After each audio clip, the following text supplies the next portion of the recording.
Hi guys, it's Aoife from Words of Clover, and today is I think one of the last cozy reading nights, or the last cozy reading night for the COVID lockdown period that Lauren and the Books has been hosting over the last few months to kind of keep us all sane and keep us all cozy at the same time. So I haven't vlogged a cozy reading night in a few months, so I decided that seeing as this one is the last one, I might as well vlog it and have a little bit of fun doing so.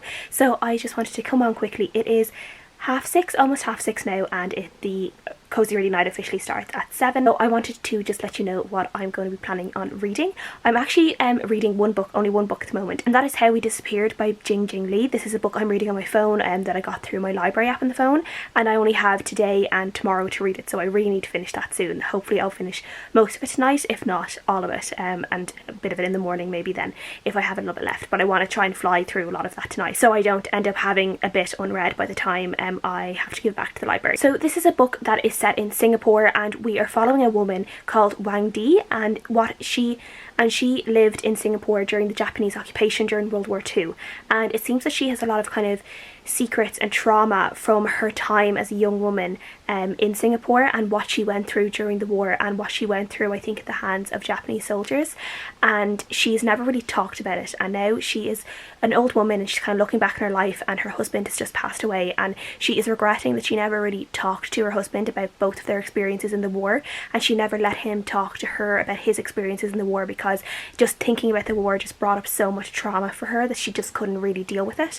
So through this book we are kind of starting to hear her story and what actually happened to her. Also following another POV from a boy called Kevin, who seems to be living in modern day Singapore, or around the same time as Wang Di, is an older woman, and I don't know yet how the two of them are connected, but it seems to be that his father could somehow be connected to Wang Di. We just don't know that yet, but that could be it, or his grandmother.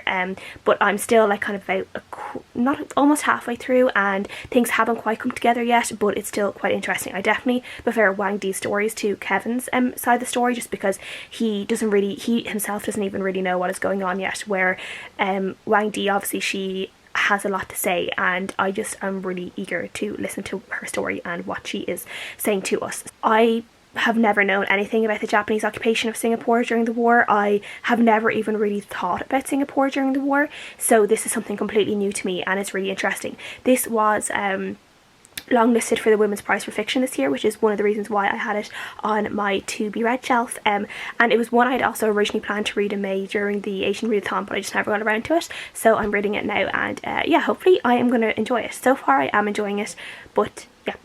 I don't know yet like what else I will do.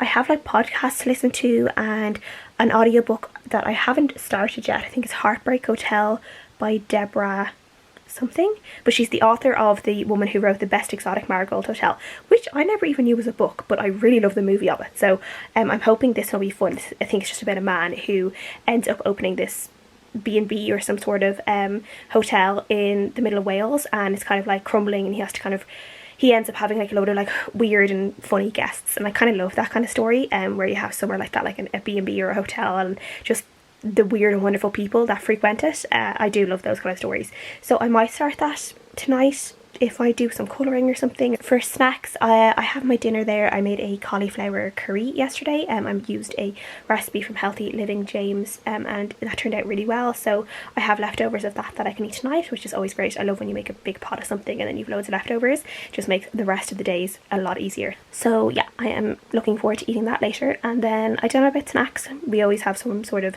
cakes and stuff and chocolate at home, so that is handy. I made cinnamon rolls yesterday, but I don't think there are any left. I think we've eaten all of them already because they were just so good. So yeah, I will check in about half an hour when it actually starts.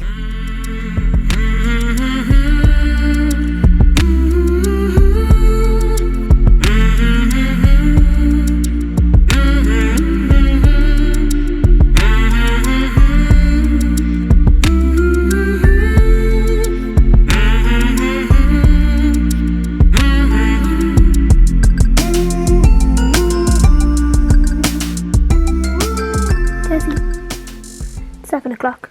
Do you know what that means? It means cozy reading night has started. We'll make tea and then we'll read. We'll make tea and then we'll read.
So it is 8:30 now, and I have gotten a little bit over halfway through on How We Disappeared, and so far again I'm still really enjoying it, but it is desperately sad. What Wang Di is talking about, her experience during the war, is just so horrific, and yeah, it's just really sad. So content warning for sexual assault and rape in this, and when I'm talking about that, I mean not just like one account, but literally in a place where she's used over and over again 30, 40, 50 men a day, and describing the effect that has on her body, and then the malnutrition they're all experiencing as well, because they're not being fed enough. Like in every single way they're being completely violated and not looked after, and it is just, how someone could even live through that is just insane. It's really sad, but it's really well written. I am really interested in it, so yeah, start listening to my audiobook for a while, and I might do a little bit of colouring, and I will show you what I do.